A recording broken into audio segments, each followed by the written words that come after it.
Welcome to Tuesday, December 3rd, 2024. Your Day Weather Podcast brought to you by Converse County Tourism. Douglas and Glen Rock, Wyoming are bustling with action this holiday season. Plan your excursion, including fun activities, beautiful downtowns, and historic treasures. Learn more at conversecountytourism.com. Well, when the weather's like this, go out and get some bird hunting in, as Molly's doing there with a former pheasant. Going to be tranquil weather all week, as this pattern is going to be extremely quiet in the west through the week. I think we'll probably get through most of the weekend. Half to three-quarters of the weekend, there won't be a lot happening. Now, after that, things change. The weather pattern will shift, and colder weather will return, with at least some areas getting precipitation by late Sunday into Monday and Tuesday of next week. But until then, as we like to say in the business, severe clear. We will see a more active pattern, starting with this change in the weather early next week. That'll instigate a pattern shift that will kind of readjust the jet stream, allowing the door to the Pacific and Canada to get open again for the west. So, if you have not hung up those Christmas lights yet, here's your chance, as the opportunity for good weather this week into the start of the weekend will certainly be there. Look at that shot. Beautiful. Sunrises and sunsets continue across the region. We get this high-level moisture in here, and then, as we'll see in a minute, you get those stronger winds aloft. You just have some wonderful cloud formations and wonderful opportunities to get some great photos like this. And then even the glow of a contrail there on the west side of the Tetons. You can see that orange streak right there. Yep, that's a contrail catching the sunlight colors. Now, here's a very interesting cloud formation coming out of Utah this past weekend. Want you to notice and take a look at right here. We'll zoom in a little bit and take a look at this. But there's a lot going on above you, more than you think, especially when it comes to the wind and the moisture and the turbulence that our terrain can cause, especially when the wind aloft is strong. And then if we take a look, you can see it looks like a helix. Look at that swirl right there and these upper level clouds coming on in. And this is a good example of what's called a fall streak, to where ice crystals are actually coming out of those higher level clouds above it, then getting caught in sort of the turbulent wind flow, likely an eddy coming off the mountains, and you get that twisty motion looking like that. So an unusual cloud feature for sure, taking on the shape of something you don't normally see all day. Now you add the falling ice crystals and virga, then you add on top of that the turbulent winds coming over the mountains from strong winds aloft, and you're going to get occasionally some things like this to see in the sky. Now, here's the mouthful. Thanks to Jan Curtis for this, but this is what you would call this cloud formation.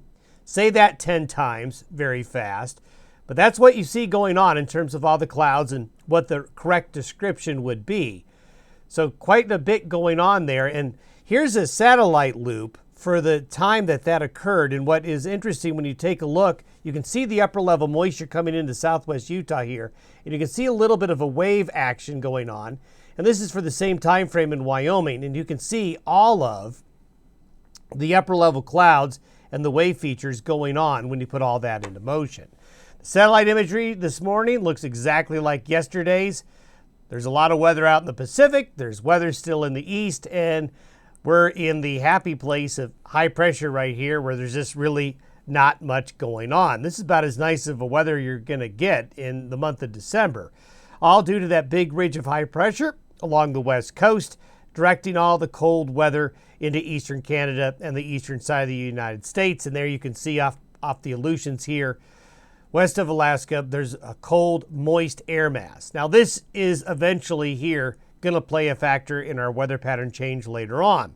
But right now, this configuration is what we'd call a very stable one, where the overall structure of the jet stream is going to be very slow to change, at least here over the next 4 to 5 days.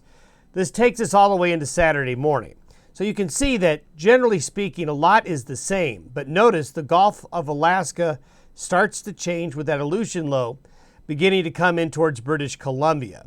But we still have the cold in the northeast and eastern areas of Canada. But things are going to begin to change after Saturday, as you'll see here in a minute. Between now and Saturday morning, this is the precipitation forecast for the U.S. and southern Canada.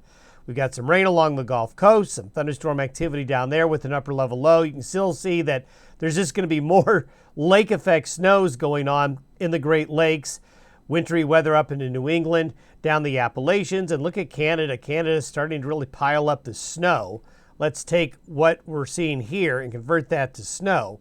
Notice we've got this little streak right here. We'll have little clippers come out of Alberta, causing a little bit of snow shower activity for far northeastern Montana and the Dakotas, but you can see the streak of the heavier moisture, the heavier snow, going to be staying in the Great White North, the Great Lakes, and the Northeast, and a lot of white covering a lot of turf here in Western North America. So that's how it's going to roll through Saturday. So enjoy it. By Monday, whoa, what happened? Well, a lot is going on. We have the low retrograding back up and becoming more of a consolidated vortex of the Hudson Bay Low, we call it. Then we've got the ridge now, off the west coast instead of along the coast. This is really the configuration that you need to allow the weather to come back into the west. So late Sunday into Monday, much colder air mass will overspread the region. Don't know if this is going to be a big snowmaker or not. Some will certainly get a chance for snow. But since the source region of the moisture and the cold is from up here and really not getting a good feed of that warmer, moist Pacific air, it may not be a big snow producer, but it certainly will produce some snow, and it will certainly make late Sunday into Monday and Tuesday of next week a lot colder. To give you an idea of the contrast, this is the temperature anomaly forecast for Saturday morning. So you can see the cold dominating eastern Canada, the eastern United States, well below average temperatures, while the west is well above average with temperatures. But if we were just to go a couple of days further, from Saturday through Tuesday, the anomalies flip. It gets warmer in the east, colder in the west by Tuesday behind that trough. And then after that system, there's another system queued up to come in the following weekend. Notice we're getting more waves. If we were to count up the waves here, okay, we've got 1, 2, 3, 4.